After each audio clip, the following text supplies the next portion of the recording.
if magic were real, this is what it would look like. Feeling this one right here. Should I film what he got? You want me to show him the card? All right.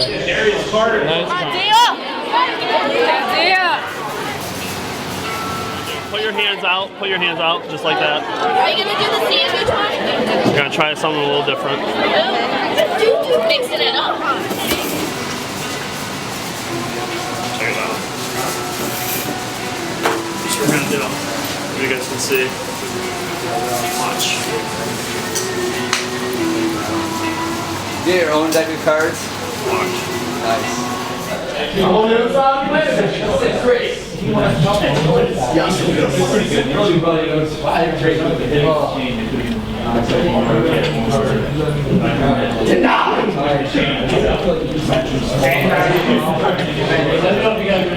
What was your card? Oh, there's a 10 of clubs, I believe. Yeah, leave your hands just like that. Sky. Watch. I gotta go to class. Yeah, Dia. Dia? Dia, what are you? What are you? Oh my God!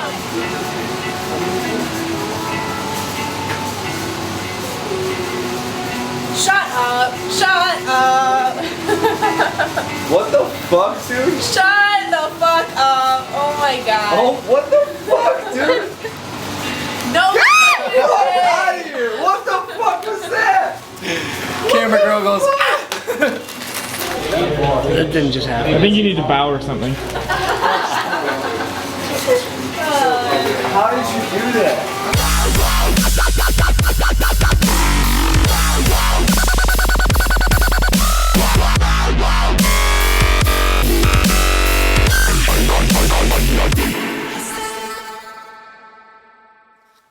So loops are invisible elastic thread made by Yigel Masika, and Chris Angel uses them all the time, and I know Kaylin Morelli uses them a lot. And so I wanted to bring you into this world of a different kind of magic that doesn't really need cards.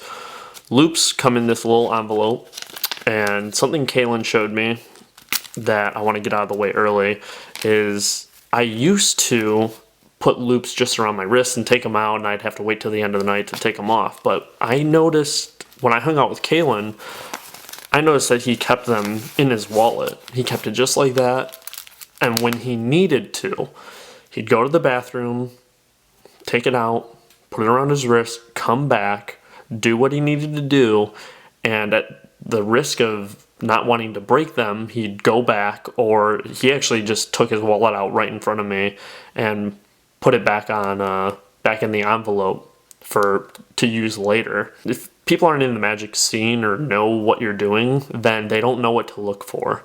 So it's a perfect example of how you can do get ready for something or set something up, and no one knows what you're doing. Loops come in this envelope with the little slits on it, but this is a loop.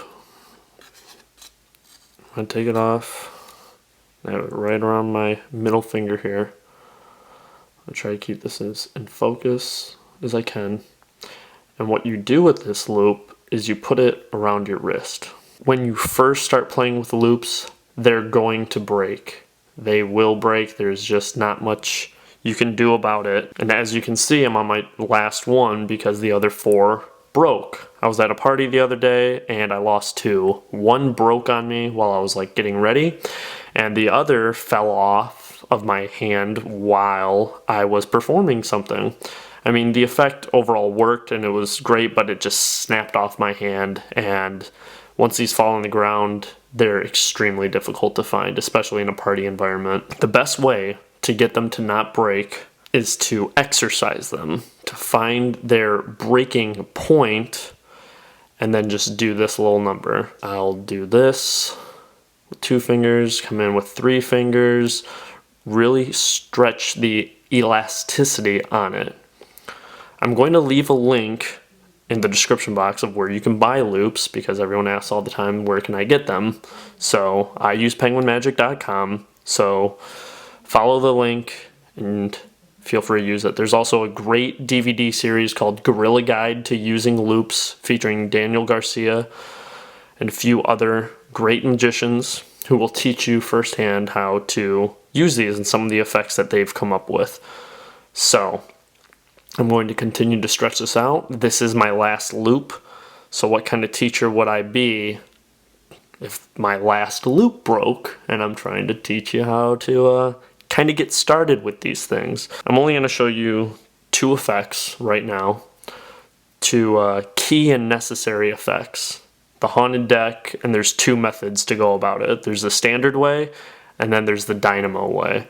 And each have their own advantages. So I'm going to continue to stretch this out because this little move right here to get it ready and to really, it's like a rubber band. Rubber bands are very taut when you first get them, but if you stretch them out and play with them a little bit, then they become more vulnerable and are just more worn in. Like a good pair of shoes, you just got to wear it in, break it in. And so I'm going to continue to do this, and then we'll start learning something.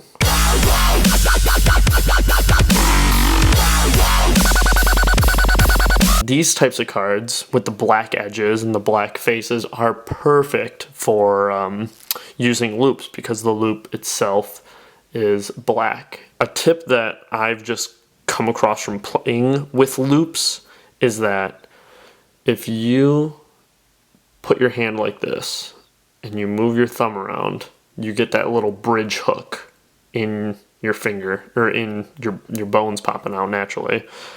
And what you can do with the loop is if you place it right around that area, it's going to stick there. And it's flat, it might be kind of hard to grab at, but even in this position, all I have to do is pop it up, and that will allow me to reach in that little pull hook and easily grab the loop. For demonstration purposes, I'm going to switch decks so maybe you guys can catch a glimpse of the actual loop. So someone picks a card, 10 of clubs, with you holding onto the deck, pinch it, peel across, and place it over the cards. So you can see that thread coming across.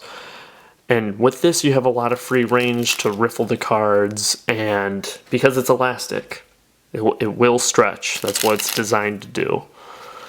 So you tell them, go ahead and tell me when to stop. They say stop. Now you have the loop bridge cross right here. You take the card, you put it in the deck. You take the card, put it right there, clamp down, not too taut, and then with your other hand, with your thumb, just slowly push it into the deck. So now what you have is the loop running through the top portion of the deck, sandwiched in between the spectator's card, and then running back through here. Now this is another nice feature of using a black deck. You can show cleanly the bottom card. It's hard to pick up on camera, but in real life I can see the thread clear as day. There's no hiding it. And a spectator could see that easily too. So what you want to do is once they put it in with this method, you can riffle the cards a little bit, go over to a table, and here's where the magic happens. You want to do this very slowly, and the more the loop is stretched out, the more your hand can go to the side. The more your hand can go to the side, the more you can actually like open your hand up. But with this method, it's difficult because a lot of the deck is taking up a lot of the loop. But with this, your right hand is just going to go up and over that direction towards 2 o'clock if you were to look at the deck straight on. And this is where the magic happens, so just start it to go slow, and the deck's going to slowly slide open, and really let this happen slowly. Daniel Garcia said, as far as like moving objects and levitation and stuff like that, it seems more magical to see something move versus see something levitate. So at this point, when the top deck starts to lean over, you're going to snap your hands together. So it's falling off. Once it actually falls off, you can snap your hands together. The card's going to shoot forward. Now, you're still left in trouble because the deck is still around the bottom of the deck. So while you take this card to reveal their 10 of clubs, square the deck up, pick it up, and I like to peel the deck underneath to give it to them. Show your hands empty, and this works with any deck of cards, which is awesome. Borrow a deck of cards and make it move. That will really blow spectators' minds. That's the first version. The second version is the version that Dynamo does. The version that I probably prefer because you have a lot more, leaves your hands open more. When I perform this, I have a spectator pick a card. When they're looking at it, with this version, again, the loop is around the wrist. While they're looking at it, all I do is I can still have this deck in my hand. I reach over and peel the loop over with my hand, and I'll hook it in my index finger. Another excuse to do this is like you're pulling your sleeve up or something, but you just have this very natural move. And the loop is over here. I can balance the card on it so you can get an idea. See? So it is stretched across. When they hand you the card back, you let everyone else see it, show it to everyone in the room, and what you're going to do is you're just going to place it on top of the deck, making sure it goes in between the loop up top and the loop on bottom. So now it's on top, but the loop has hold of just that card. You can do a double underhook, a double undercut, cut to lose the card in the middle of the deck. There's no breaks. It's very clean. And with this one, you can show the bottom card without having to worry about anything. And what's also nice is even with those cuts, I can tell this is a brand new deck, so I can see where the card is trying to escape from. But with a worn deck, this won't be a problem. With this, you want less cards on top. So you're in control. If you were to riffle through and have a spectator say, tell me when to stop, and they stop down here, that's a lot of cards that the thread has to pull, that the loop has to pull. With this, you are in control. I will always swing cut back over a few cards to try to have it so there's not a lot of cards on top. This is where it's cake. You have them open your hands like this, like a table, flat. You put the cards in their hands, and no one is ever going to move their hands, drop the card, because they know that something magical is going to happen. And the best magic tricks happen in the spectator's hand. And like I said, with this one, you're a lot more free range to move your hand out. And with your hand moved out, it gives you free range to turn your hand over. Like I said, the more you stretch your loop out, the more freedom you'll have to do this. Also with this, there's a lot less loop being used because instead of going around the deck like this, it's only going through one card down here. It's being stretched through, going through the middle of the deck here, and then right back out the other side. So what you have the freedom to do, show your hands empty, have the magic happen, and because it's happening in their hands, if some kind of animation, the cards move like this, it gives an excuse because it's in their hands. But with the cards stiff, you can lift your hand up, and this hand is going to come through and just hook the loop. But you need to do this kind of movement with it. If you're doing this kind of movement and weird stuff's happening, your right finger reaches over, it gives you the excuse to reach this finger over. Let this animation happen slow, because the faster you try to do it, the better chance of your loop snapping. The other thing with this that's so nice is it definitely lessens your chance of the loop snapping, because if you push this entire packet off, now that's all between the loop is one card, not 28 or whatever. So with this top packet moving over, and with this method, it gives you the opportunity to try to shoot the card up and actually catch it. I've seen multiple times where people have had the card turn over like that. Beautiful. I personally try to catch the card, and it's really difficult. It is really difficult.